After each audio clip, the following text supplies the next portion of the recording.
Hi, everyone. I'm your host, Brett McDermott, and this is Doing Big Things, where every week we speak with entrepreneurs from around the world that are doing big things and find out what habits, systems, and mindset are allowing them to thrive. And today I am extremely excited because we're speaking with a Southern California real estate rock star.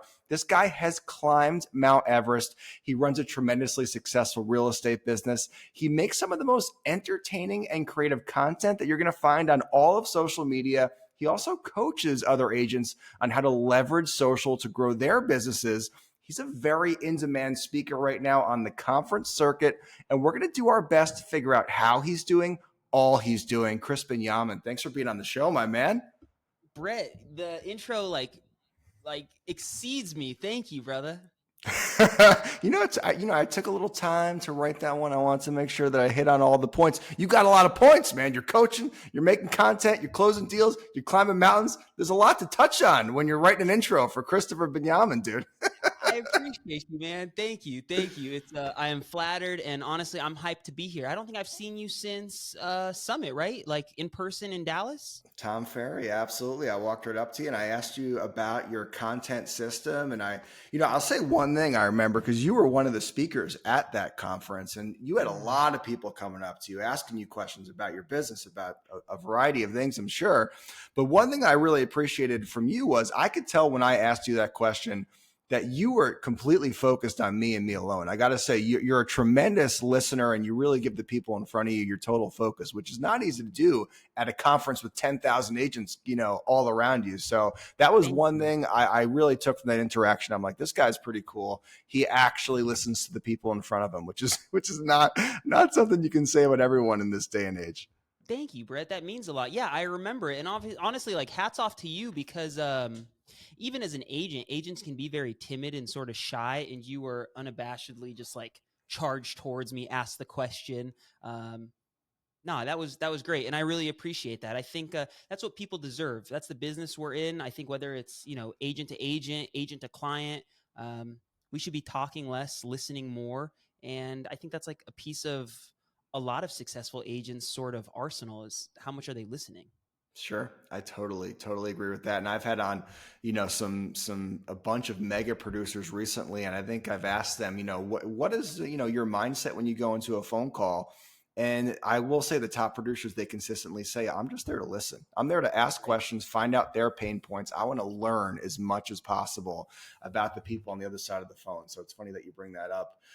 Funny story. Krys was supposed to be on the podcast about 2 months ago. And then I get an email from him like 3 or 4 hours before the show. And he goes, Brett, I'm so sorry, man. I don't think I'm gonna be able to make the show. My wife is going into labor. And I was like, you know what? I'm not going to get mad at that. Good luck, brother. We'll get you on sometime this year. 100%. Yeah, I wasn't trying to dodge you at all. I remember thinking like, it's my first baby and I don't understand the full timeline of how long it takes. And I was like, can I do this from the hospital? Will I be able to juggle this from the lobby? And I appreciate you rescheduling me. Oh, God bless you, dude. And I could tell the tone in the email is like you felt bad about canceling. And I was like, do not feel bad, man. We'll make it happen. Go have that baby. And that baby's about to turn 2 months. And God bless you. You look pretty well rested, all things considered. Thank you. Yeah, all things considered, I feel very good. I am focusing on my health again, for having my whole life be consumed by health and fitness at one period of time. It totally has fallen into the back seat, but now I'm back on it. The baby is almost 2 months. Young Hendrix is almost 2 months, and he's sleeping, 3-4 hours at a time. So we're not getting through the night quite yet, but I'm charged up. Like I'm charged up. The weather is nice. I'm charged up to see you. We opened escrow for one of our buyers today. Like I'm just blessed, man. Like I really am. Let's go. Thanks, Hendrix is a great name, by the way. You do have some white teeth, man. I was looking through some of your comments today. I was researching your content, and I saw one of the comments was, "Do you use teeth whiteners? Look at that smile! Holy cow!" This is the camera, man. This is the camera. This is like I look like a dumpster fire up close. Well, I guess I got to get that cameraman because you look pretty good right now. So anyway, so let's just kind of like, jump right into social media. It's an area that you thrive in. It's an area that you advise agents on how they can thrive. What did your start on social media look like? Yeah, that's a great question. So, my start looked very different from where we are today. And it really began showing up consistently, but showing up only one day a week. Circa 2018, I had just gotten into the business. I joined my mom, who's been in the business 35 years, and she took me straight out the gates to a Tom Sure. Ferry elite seminar, elite retreat. Cool. And Right out the gate. That's incredible. right out the gate. Well, I've always been an advocate or a proponent for like personal development and coaching, and that's a result of my mom's influence. So, 12 or 13 years old, she took me to a Tony Robbins seminar where I walked on the coals. I've been a few times since. Love it.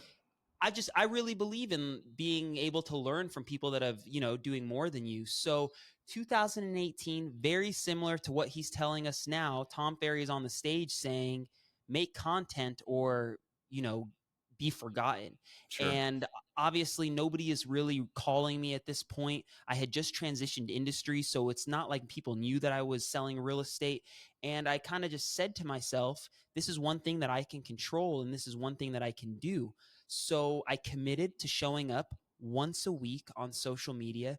And this was the Instagram green screen before there was really Instagram green screen. I would print a Keeping Current Matters article.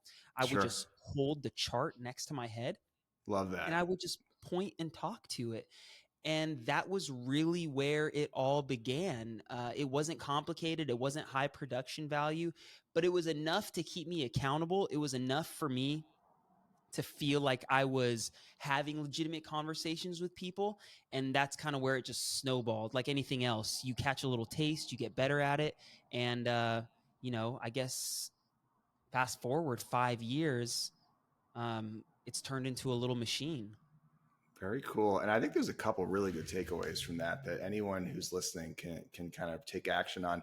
One, if you're just starting out as an agent or you're just starting out in any business, go to a conference and surround yourself with the best in that business right off the bat. I mean, that's going to set you ahead of the curve so much. I mean, I know so many agents that are like 5, 7, 8 years into their careers and they've still never gone to a conference. And I'm like, what are you doing? You got to go learn from the best in any industry. 100%. That's how you get better. And I think my other biggest takeaway from that was whatever it is, just be consistent with social media. Like if you've only got the time to post once a week right now, show up once a week for your audience and they can count on that post once a week Right. and then build from there. But just have a system in place, even if it is only once a week, and then, scale off of that. I love that. Very, very cool. Right. And go ahead. And I was going to say, and to acknowledge that everybody has a starting point, right? So I think it's unfair to, visit someone like my profile and be like, damn, I can't do that.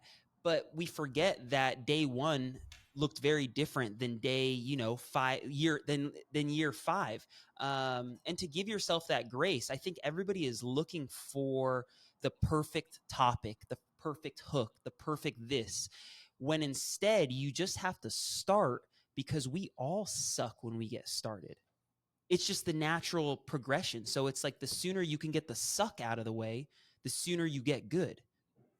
So true. Get the suck out of the way. I love that. I mean, I was listening to that's a great quote. I was listening to a book by Russell Brunson, right? The Yeah. ClickFunnels guy, ClickFunnels. and he's like, the beauty of podcasting is he's like, you get the first 50 to 100 episodes out of the way, get the suck out of the way, and like hardly anyone's even listening, and but at that point, and then you're actually pretty good by the time you built an audience. So I totally agree. You got to get the suck out of the way in anything you do, and you just got to stick with it, dude.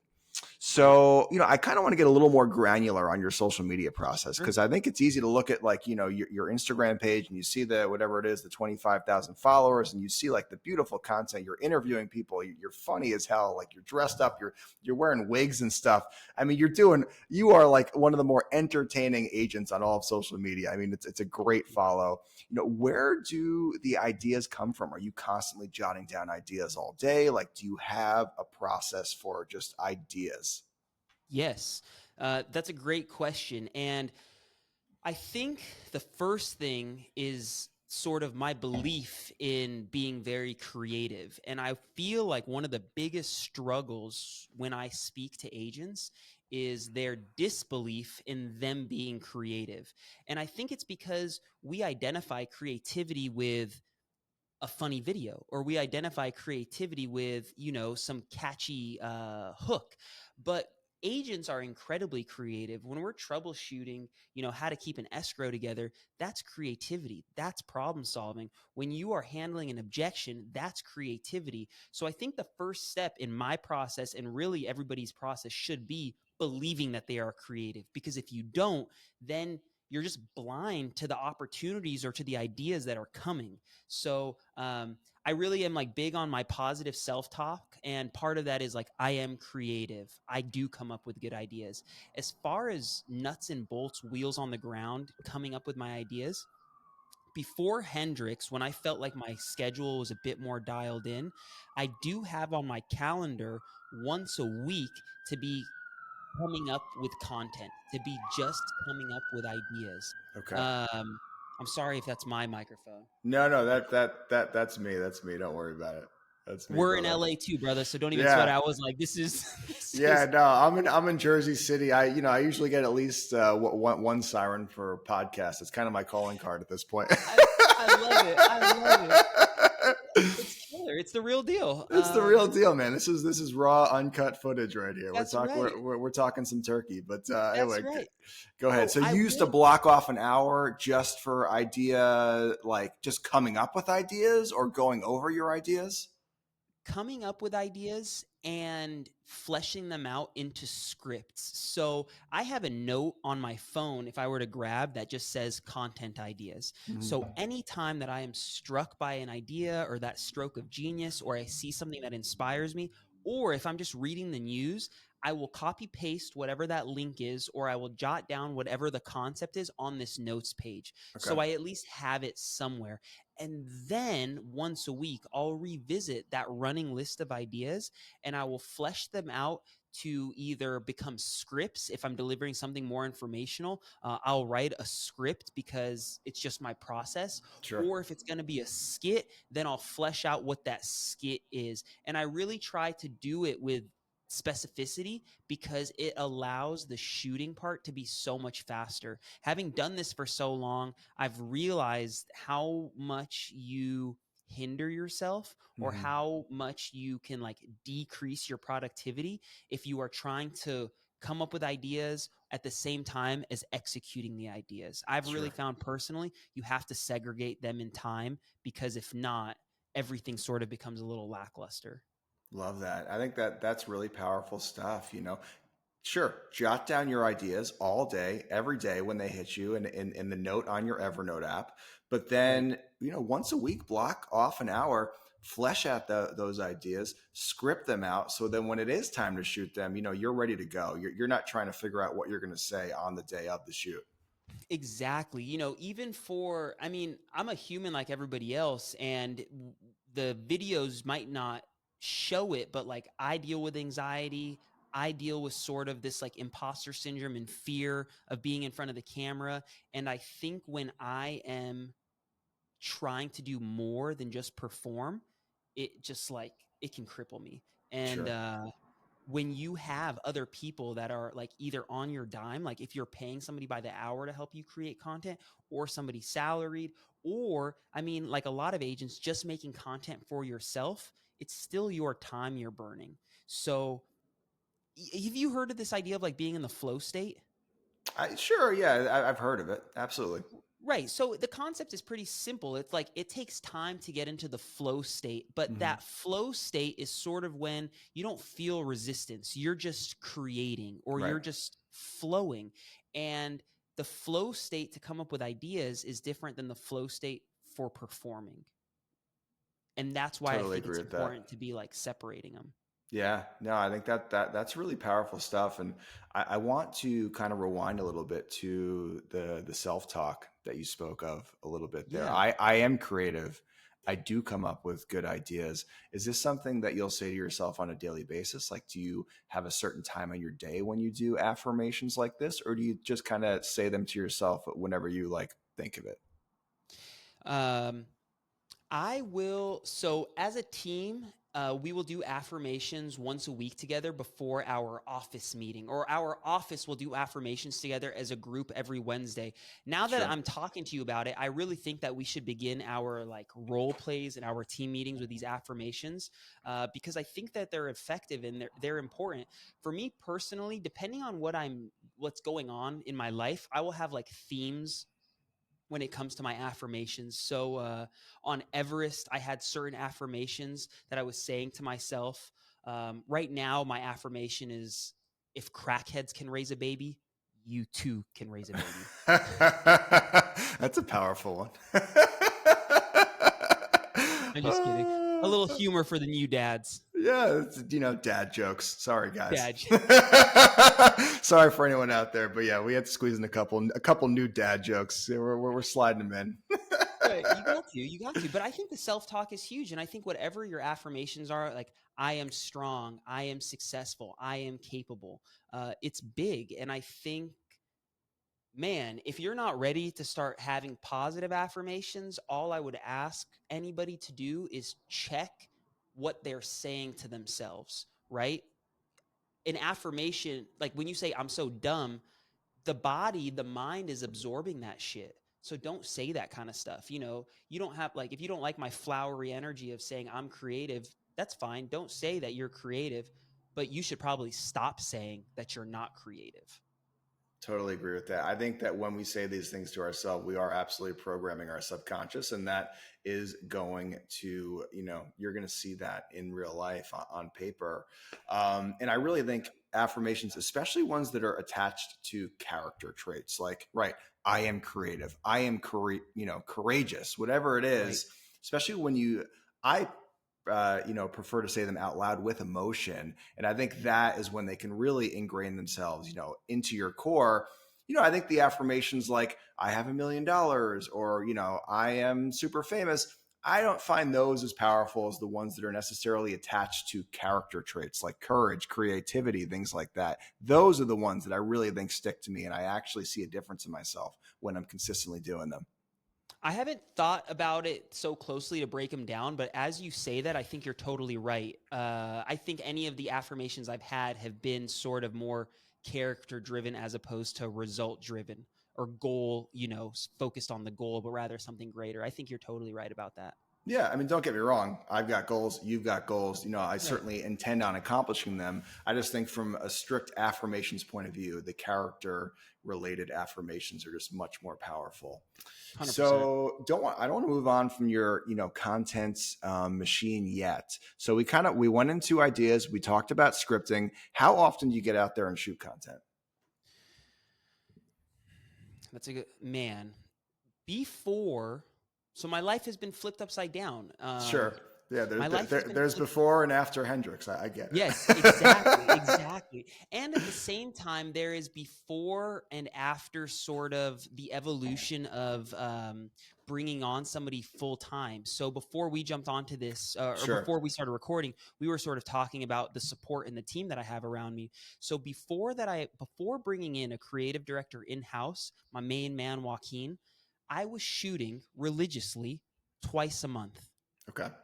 Twice a month, all day long, from about 9 a.m. until whatever time I finished with my guys. We would just shoot content. And I wasn't ever shooting, like, I would never abuse them, or I would never abuse them. So it's not like I would film 100 videos in one day, but it would generally be between like 12 and 16 videos, Sure. some of those being long form, being chopped up into smaller ones.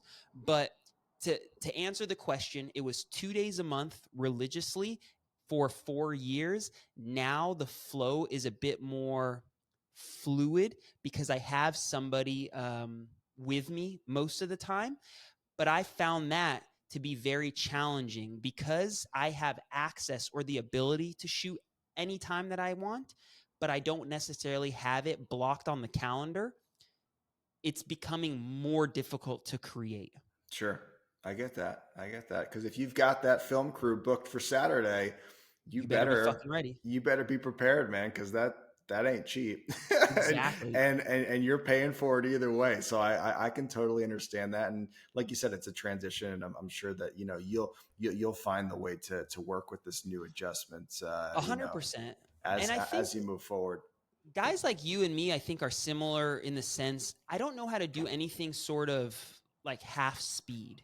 Sure. Whether that's good or bad, I generally have 0 or 120 miles an hour. And I think being a new dad and growing is sort of teaching me this like third gear. But I have a hard time starting and stopping things. And that's why I almost, how would I explain it? It's like I'm not going to go backwards on my content creation. It just is what it is now. Whether it stresses me out, whether it gives me anxiety, like I create a certain level of a certain consistency of content, and hell or high water, baby or no baby, this shit's coming out, and I'm going to Sure. figure out a way to make it happen. I don't know if that's a good or bad thing, but it's just sort of the way that I'm wired. Well, I certainly think it's the psyche of, of a successful person. It's like they're going to figure out a way to get it done. And it gets a little tougher when you've got a baby in the mix and maybe you can't time block out your schedule by the minute Right. anymore. Right. I know Right. that was a big adjustment for me. I used to love to just have my calendar just perfectly planned out. And I'm gonna do this from 8 to 9 and this from 9 to 10 and this from 10. And then you get up and it's like blowout diaper and oh my God, the kid's got a fever, something else every day.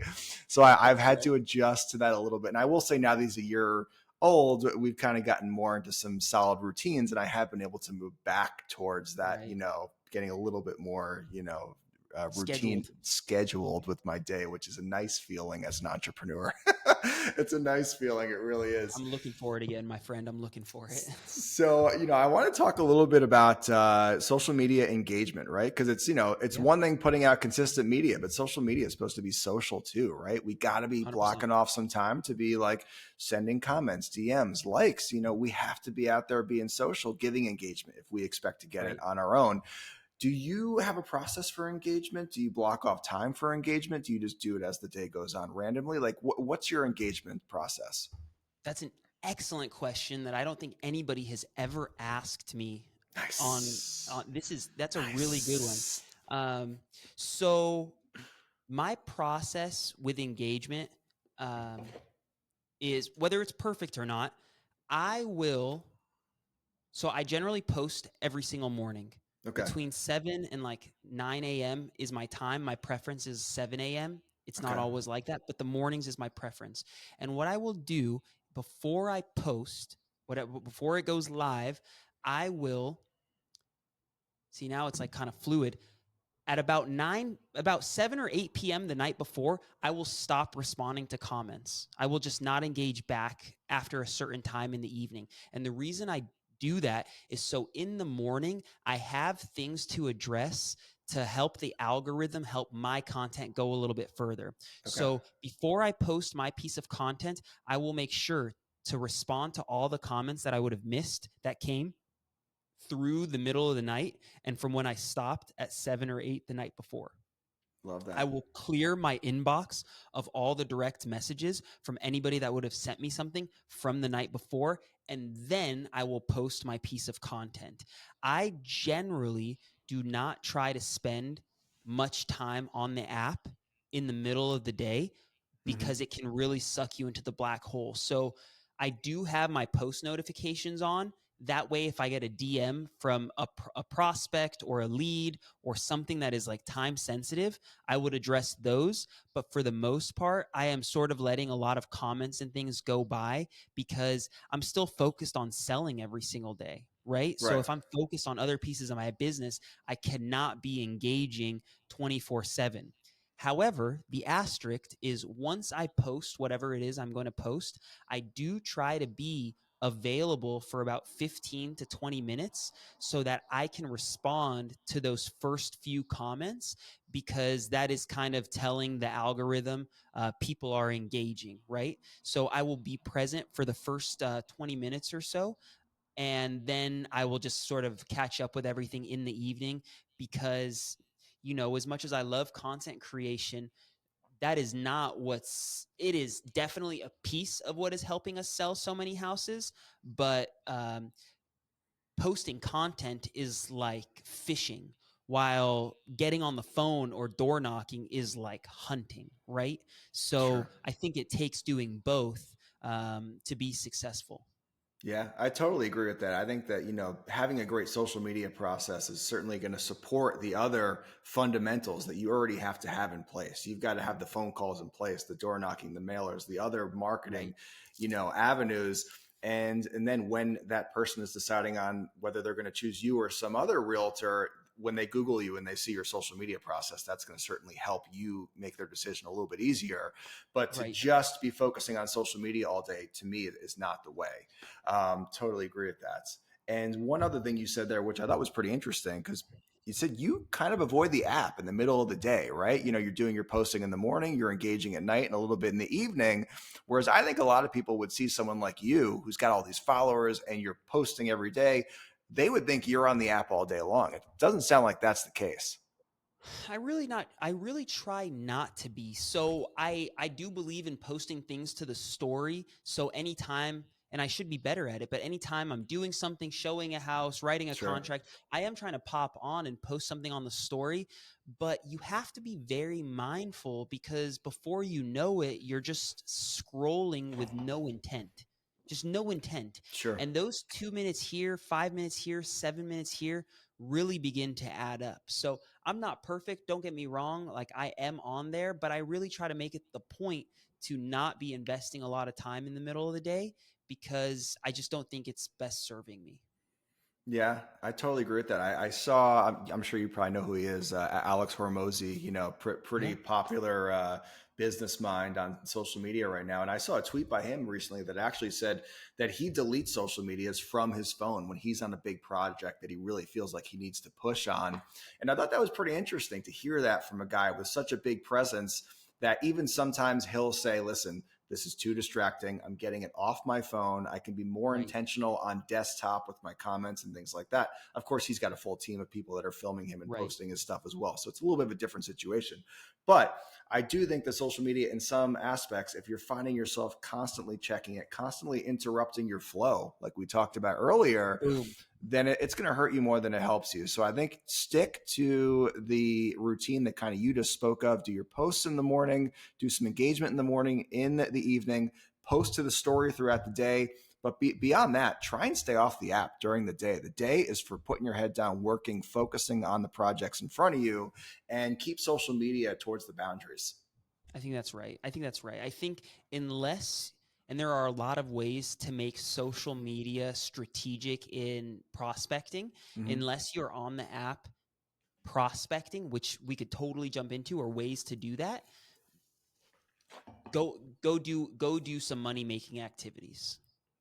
I agree. And you can prospect on social media too, right? I mean, you can try and find potential homeowners within your farm and interact with them on the app. I agree. That's money making activity, like direct Right. money making activity.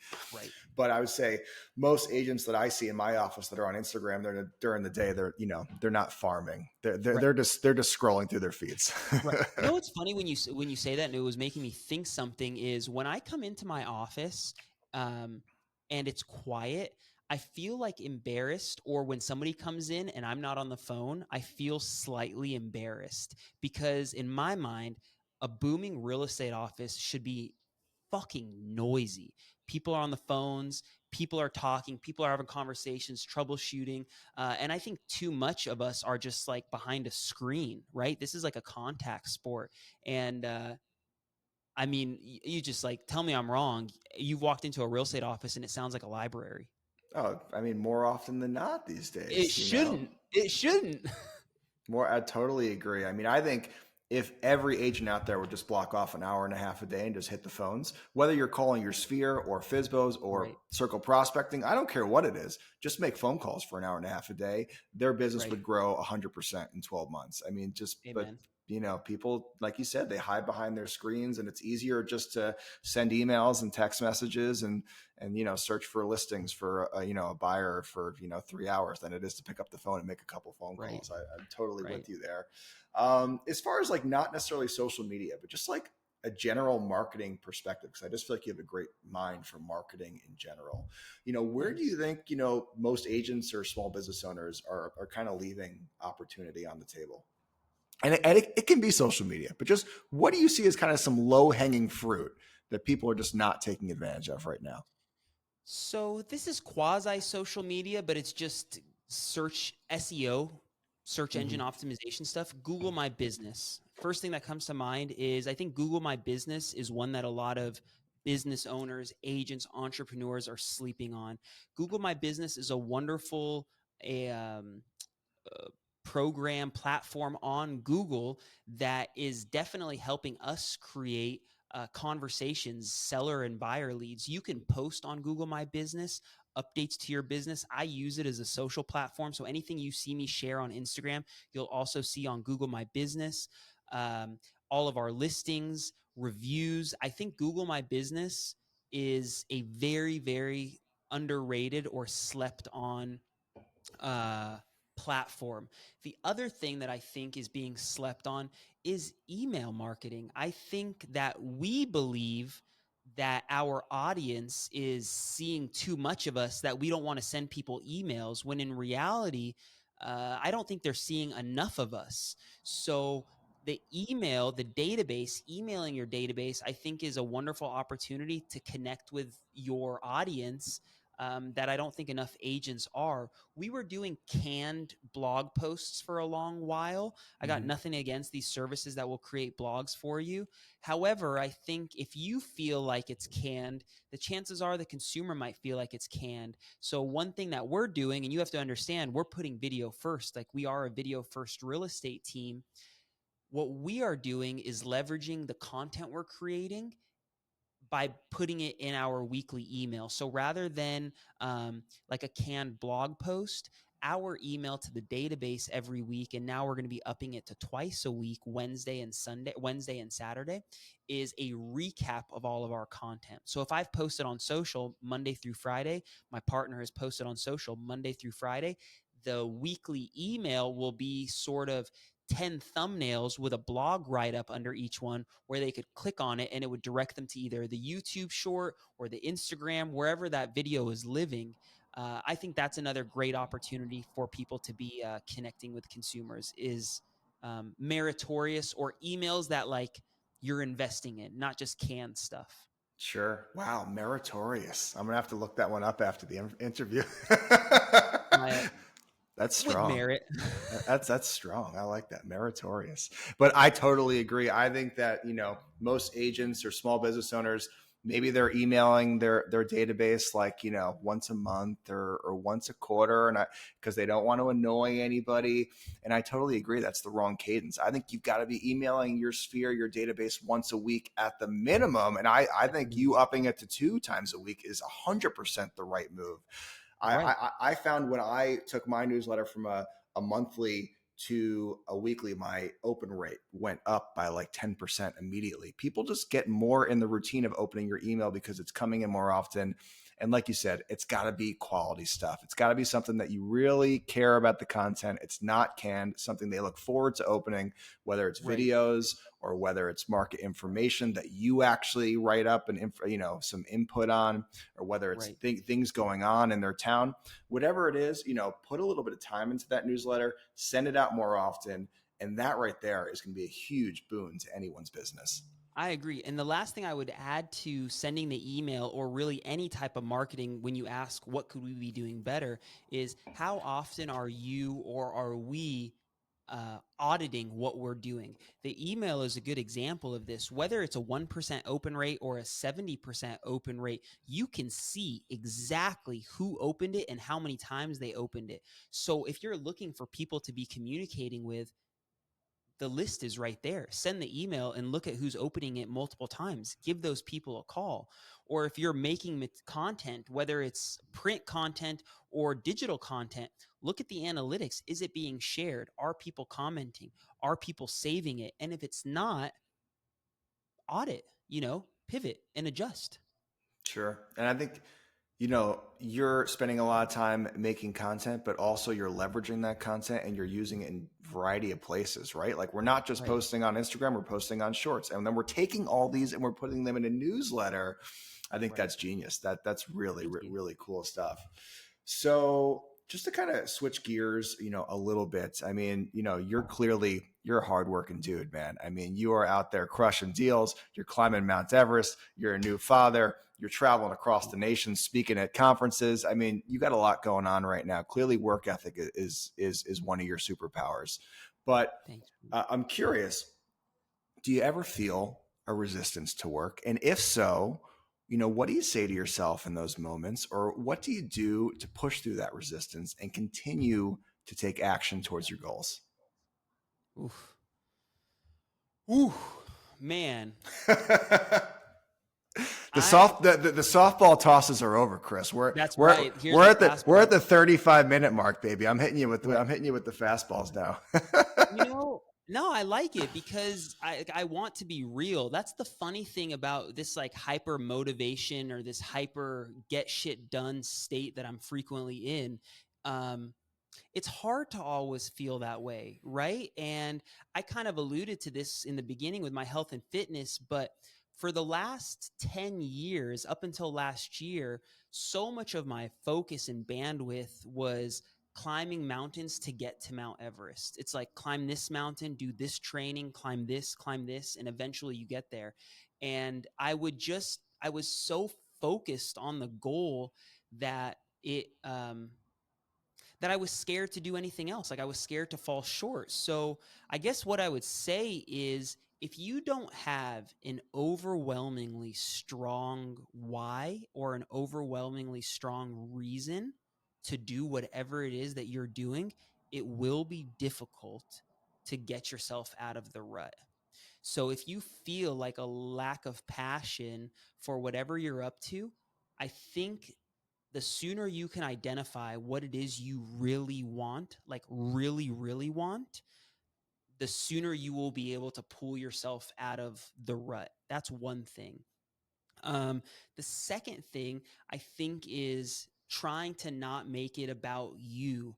So I think I don't remember who I heard say this, but I really believe it to be true is when you can remove yourself from the equation and come from a place of like other people or service. And I don't mean that to be catchphrasy. I really mean it from a place of pulling yourself out of a rut because I've been there and definitely have dealt with like a lot of, I don't want to say mental health stuff, but like I am my own worst enemy to the Sure. nth degree. And when I hear you like rattle off these accolades, I'm like, fuck, am I this guy? Like, am I still this guy that Brett thinks I am? And, I think when you can do things for other people, so if we're focused on real estate, take yourself out of like, I need to make this money to buy this BMW, but instead, I need to put this family in this brownstone, or I need to get this family out of this brownstone to be somewhere that is like more reasonable or whatever it is. When you can start really focusing on them, then I feel like it takes up the bandwidth to focus on yourself. I hope did that answer the question Yeah, a a little? hundred. No, a lot, man. That was really powerful stuff, and I But I totally also agree. think like it's okay to be in a not let me say this. I don't know if it's okay to be in a rut for a long period of time, but I've been in ruts for long periods of time. I kid you not. Like I kid you not. I got back from Everest May 18th or May 19th, 2022. Yeah. And I feel like I was in a very weird headspace up until December of 2022. I don't know how many months that is. June, July, August, September, October, November, December. 7 months. 7 months. I was in a very dark place. And it just came a day where I said, honestly, I looked at the calendar and I was like, how many more months are you just going to be like this? Soon these habits are going to be your personality. Soon this personality is going to be your demeanor. And I don't know. I just think like enough is enough sometimes, but you have to feel that way. So I'd say feel your feelings. People that I think are really crushing it are able to feel their feelings, quickly process whatever is negative, sort of say that I'm going to give myself an hour to pout, and then I'm going to get back on the horse. So give yourself the grace to sort of be in the rut for a little bit, but then, you just got to figure out a way to pull yourself out. And I think by serving other people and having a big why is sort of how I got myself out of mine.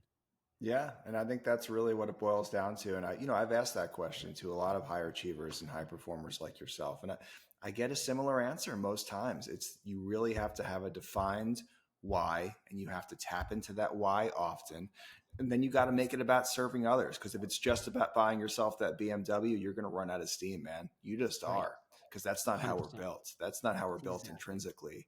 Right. But I do want to ask something. You were in a dark place for 6, 7 months.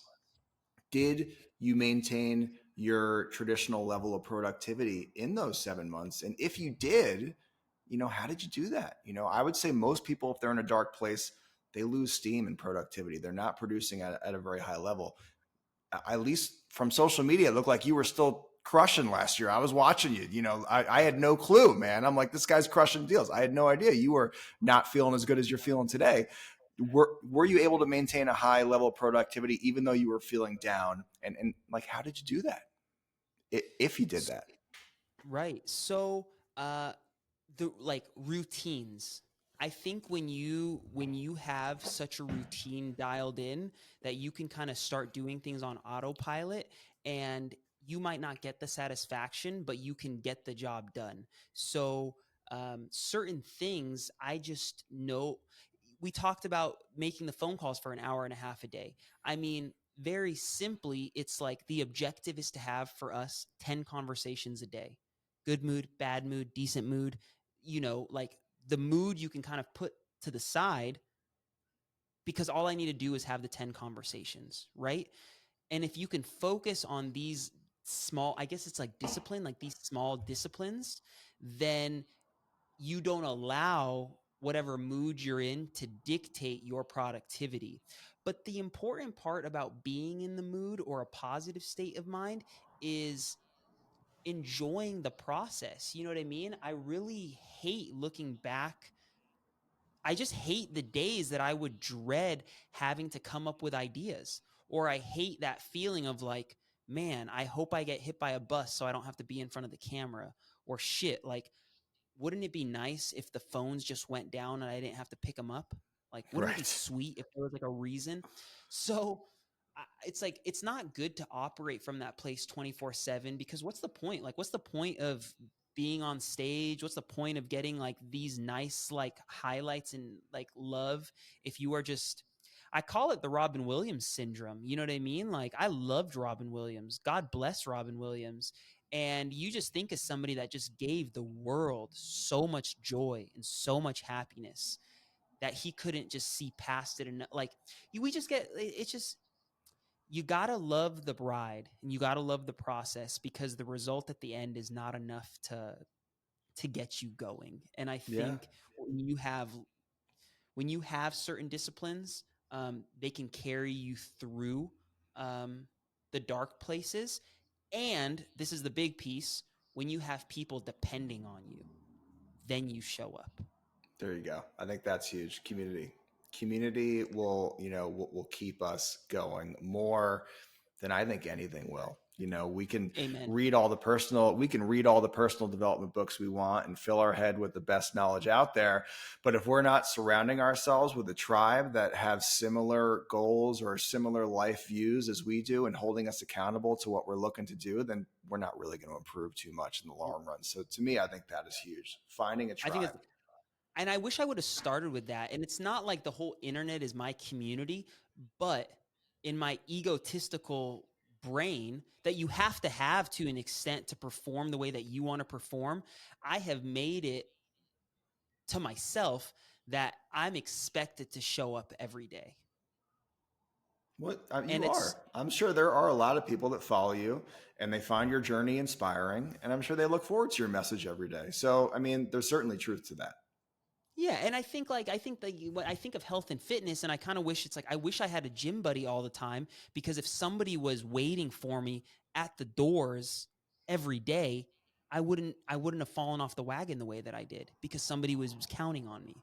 Sure. It's the beauty of CrossFit, right? It's people love it because it's a community of people that are there to support you. And, whereas 100%. maybe you hated going to the gym by yourself, now you kind of look forward to it a little bit. Exactly. Really powerful stuff. And I totally agree. You got to enjoy the journey, right? You got to wake up every day and be like, today's the day that I get to chase my dreams. I'm so blessed. Like, today's the day. Like 10 years from now, even if we accomplish everything we want to accomplish and we're on the highest mountain in the biggest part of town, a big part of us is probably going to look back 10 years to today and kind of wish we were still in the fight, So we got to enjoy the process, because that's what it's about, man. It's about getting up every day, chasing those goals and enjoying it while you're doing it. That's powerful stuff. Amen. And you mentioned the word mood a few times, so we got to talk about the battle cry, man. And the battle cry is F your mood, and that's the PG-13 version. But I mean, I actually got to the Tom Ferry summit late. I was one of those people that got in late because everyone's flights got delayed. So I missed your speech, but I remember for the next 2 days hearing it, like the events and the bars and whatever it was, people talking about your speech, and the whole premise around it, the core message was F your mood, do what you need to do. And I'm just curious, like, where did this battle cry come from? It grew bigger than I ever expected. It's huge. I still see it all the time. I see people tagging you, F your mood. Like, I got up and made my calls today. I didn't feel like it. F your mood. It's a good one. It's really good. I just filed a trademark on it. No, you should. I was going to say you absolutely should. I mean, let's start putting that thing on some friggin' t-shirts. Yeah, start a podcast. F your mood. Like, let's go. I saw Tom Ferry. Tom Ferry sent me a picture message. He texted me a picture of him with somebody else holding a cup that said "fuck your mood." And that day, I said, "I need to get this trademarked." Tom is watching. Good call. Good. So yeah. So what is what's like the origin, and what exactly does it mean? So the origin was me with my speech coach. Okay. I really believe in connecting with people that know more than you. And as I was preparing for the Tom Ferry Summit, I hired a speech coach. The last time I had formal training to speak was, I think, law school, or maybe the first month at the public defender's office. They ran us through some, simulations, but even that is more experience than a lot of people have. And I just said, with an opportunity so big, let's get the speech coach. So I brought the speech coach on. We were brainstorming ideas. I was working on different lines. We were working on sort of the theme, and together we came to this fuck your mood concept, or F your mood concept. And I believe in alliteration. It's a way to tell stories. It's a way to connect. And it was effective in this speech. And really what it means, as we've kind of touched on, is that we will very seldomly be in the mood or the state of mind that we need to be in order to do whatever it is that we're trying to do. And instead of waiting to be in the mood to make your calls, or waiting to be in the mood to record the video, instead begin making the calls or begin hitting record on the camera, and you will fall into the mood by beginning that practice. And I think we as humans don't want to start something until we feel like it's time, when in reality, when we start doing whatever it is, after a few minutes, suddenly it's more enjoyable. And it's the same when it comes to running. It's the same when it's at the gym. It's the same when you're like starting a new diet. The first bite of kale doesn't taste that good, but by the fourth, you're like, that salad was not too bad. Right. It never tastes that great, the kale, but it does get to a not too bad place. that that was the first lie I made on the podcast. I fucking hate kale. Yeah, I don't really eat kale because I enjoy it. I eat it because I'm expecting a future reward. Yeah, I'm hoping, God's up there keeping score somewhere, and like on the back right, of my, life trading card, it's like, okay, he ate kale right, 150 times, and he's gonna live a few more days. So that's my stance right. on kale. Very cool stuff, though, man, and totally, I think you're right on point with a lot of that. Thank Um, you. so I got to know though about just Mount Everest really quick. Can we just touch on Sure. that? And I'm sure it Yep. was just a remarkable journey. And I specifically kind of want to know, was there anything that you really learned from training or summiting Mount Everest that you were able to bring kind of lesson wise directly to the business world? Yes. So the biggest lesson that I took away was the goals need to get way bigger, way bigger, because we all end up getting things done much sooner than we expect. And then when they're done, you don't feel the way that you expected to, or they didn't give you the satisfaction or peace or whatever it was that you were looking for. And I think what we expect to accomplish in 10 years, we get done in like 3 years. Sure. And it just sort of, it reminded me that whatever it is that I'm trying to accomplish, like I want to sell 144 houses this year. That's a Love that exact wonderful metric right there. 144. That's good stuff. one. 144 is the number.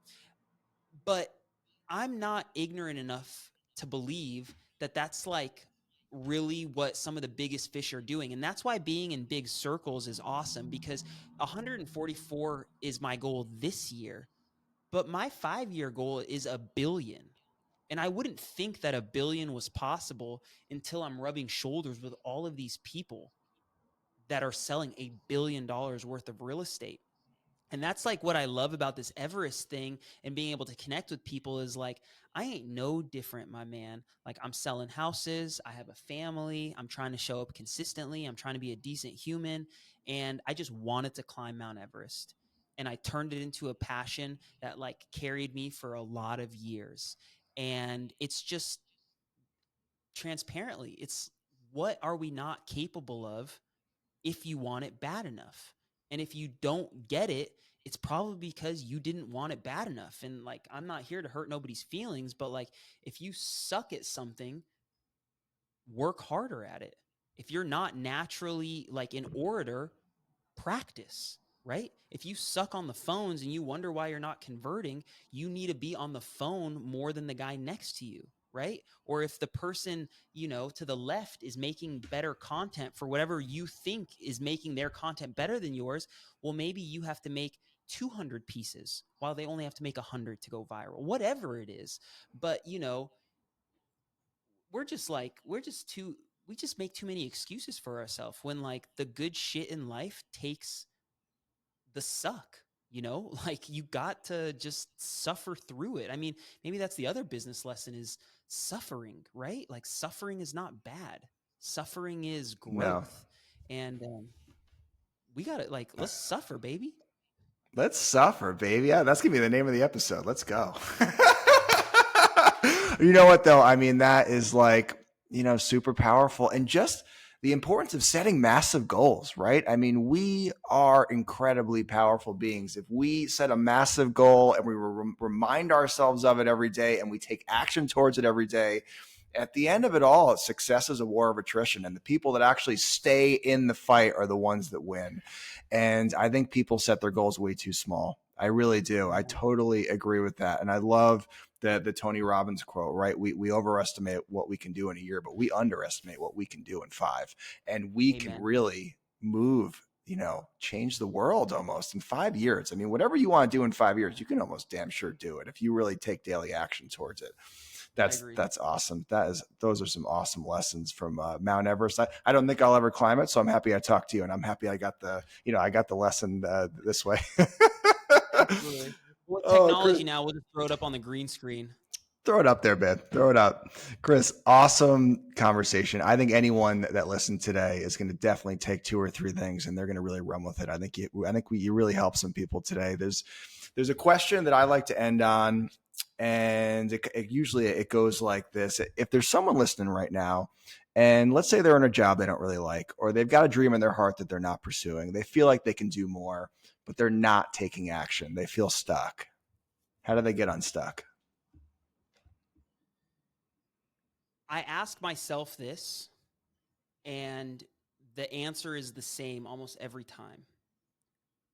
What are you so scared of? And if the answer is not like, if whatever it is that you want is not going to result in you like dying, it's not going to result in you missing meals, it's not going to result in you not being able to provide for your family, it's not going to be able to like prevent you from, being a decent person, what are you so afraid of? Because I am reminding myself of sort of my capacity, and every single time that I give myself an excuse not to do something, it is always because I'm scared. I'm scared of what people will think of me. I'm scared of failing. I'm scared of how I'll look. I'm scared of whatever. And we just need to be less fearful. It's powerful stuff. Krys, thank you for being here today, man. This has been a really cool talk. Thank you, Brett. I appreciate you having me, man. This was fun.